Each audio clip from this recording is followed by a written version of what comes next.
Welcome to the Learning Pines YouTube. We hope this video helps. You begin by ensuring prerequisites are in place. Confirm your device supports the camera API and that permissions are clear.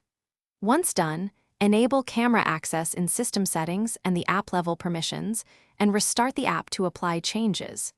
Now open the Abilities or Settings menu and look for the Camera Ability entry.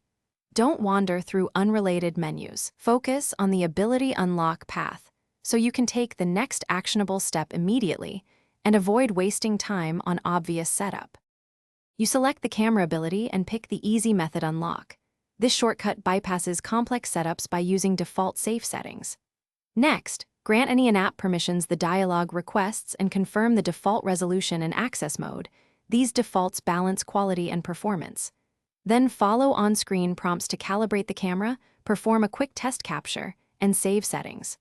Once calibration completes, you'll see status feedback confirming active access, so make sure to test a short recording or photo. You finish by confirming the camera ability shows as active and assigning it to a quick access control if available, which speeds future use. Then test the camera in your target scenario, take a photo, record a short clip, or start a live stream so you confirm end-to-end operation. If something goes wrong, try one key troubleshooting step first. Restart the app and device, then recheck permissions. If issues persist, clear the app cache or reinstall. That single-focused fix resolves most common failures quickly. Thanks for watching. Consider subscribing if we helped you.